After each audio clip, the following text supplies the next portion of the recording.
ibyo umusore atakagombye kubaza umukobwa bagihura mu gihe yifuza ko bakundana. Hano ku isi nk'abantu, mu byo tunyuramo byose duhura na bagenzi bacu, byaba abo tuziranye n'abo tutaziranye, ariko burya wabyanga wabyemera iyo ukibona umuntu runaka hari uko yumva mu marangamutima yawe, ibi kandi bikakubaho utabigizemo uruhare na rutoya. Ese bibaza ukuntu bigendekera abantu babiri bahuye bwa mbere ariko badahuje irangamimerere, urugero umusore n'umukobwa.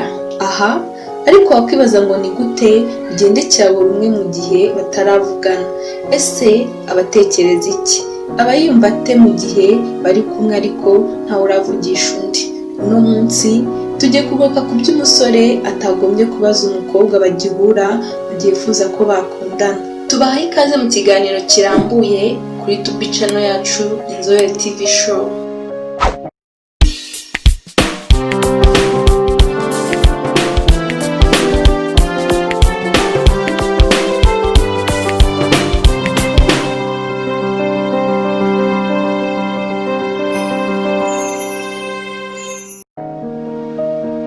Abahanga batandukanye bagira abantu inama ku myitwarire cyangwa ibibazo umusore atakagombye kubaza umukobwa niba yifuza ko bakundana koko. Ese ushaka kumenya byinshi kuri ibi? Ubaye utarakora subscribe wayikora maze ukunguka byinshi bitandukanye utari uzi. Nk'uko tubikesha urubuga www.theromana.org.com ndetse n'urubuga www.artdseduire.com ndetse n'urubuga www.bestlifeonline.com.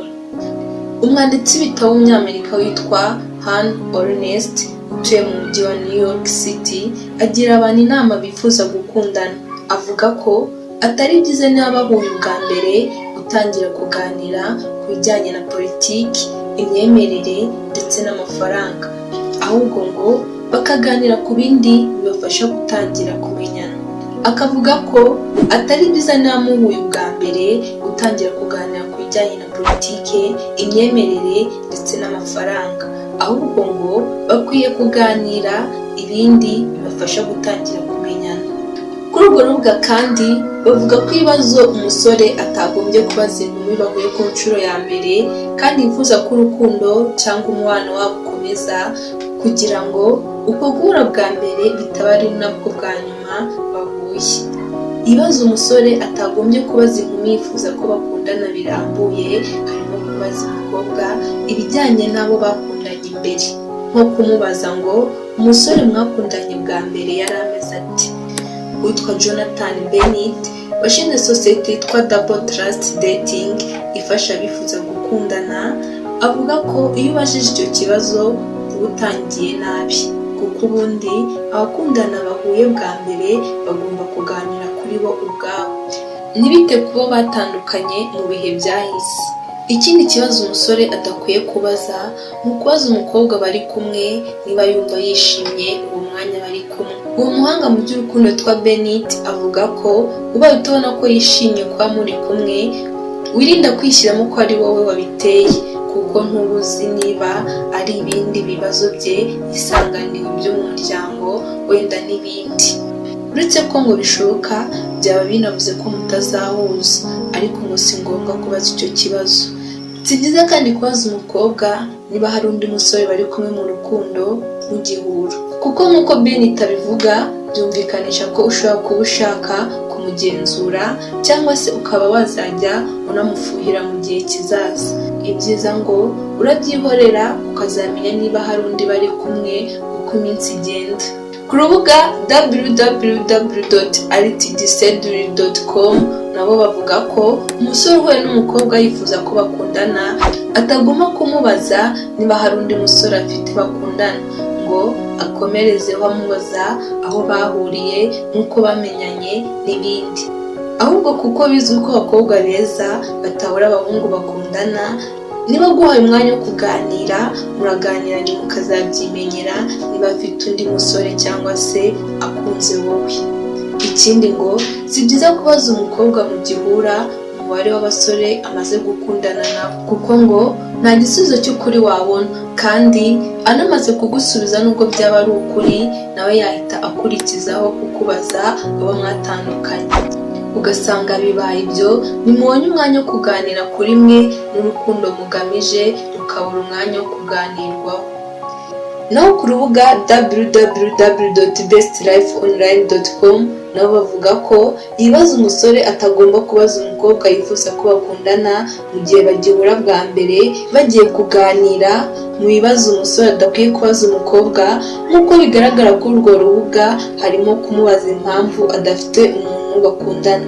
Kandi umwanditsi witwa Rabbi Shalom Zalman Bregman yavuze ko kubaza icyo kibazo umukobwa mugihura ari bibi, kuko biba bisa no kumushinja ko afite ibitagenda kuri we, bigatuma adafite uwo bakundana, kandi ubundi ngo biba bishoboka ko ari uko ngo atarabona uwo bahuza gusa.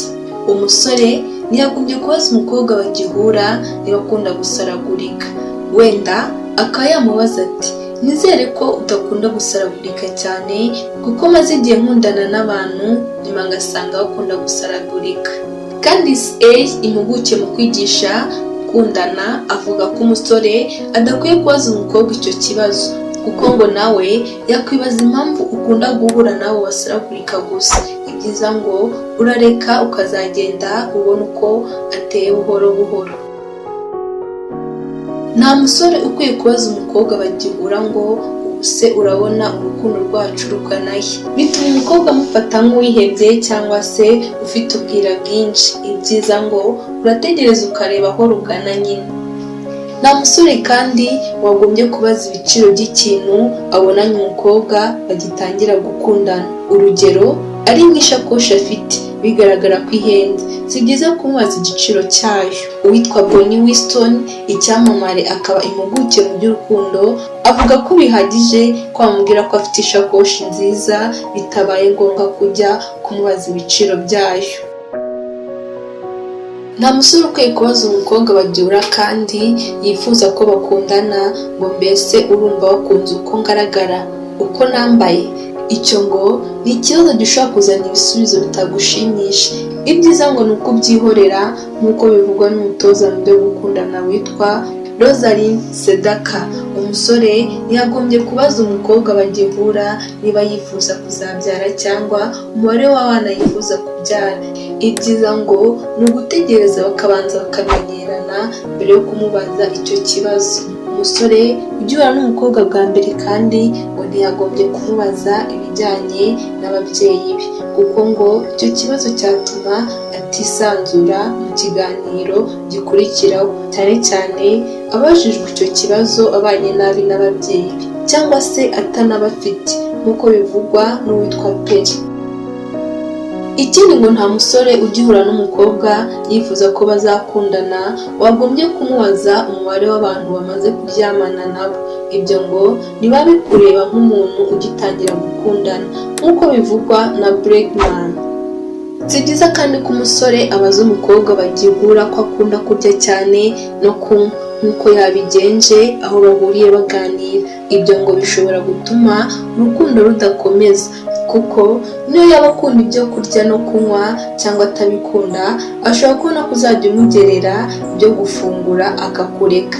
Ikindi, umusore ugihura n'umukobwa yifuza ko bakundana atagombye kumubaza ni ibijyanye n'imyaka ye, kuko abakobwa benshi ngo icyo kibazo kirababangamiye kandi ntibakunda no kugisubiza. Ibyiza ngo wamubaza amazina ye cyangwa n'ibyo akora. Ibyo ngo biba bihagije ku bantu bagihura, ibindi ukazaba ubimenya uko iminsi igenda yicuma. Ese ibibazo byose urabyumvise? Ese hari aho byakubayeho? Niba bitarakubaho ntuzabibaze umuntu ushaka ko ugirana ubucuti, kandi niba byarakubayeho ubutaha ntibizasubire. Uba utarakora subscribe wayikora maze tukunguka byinshi mu bindi biganiro. Mwibutsa ko ubaye waracitwe n'ibindi biganiro wareba munsi mu zindi video twakoze. Ikiganiro cyacu nakagaruka rero naho utaha. Ciao ciao.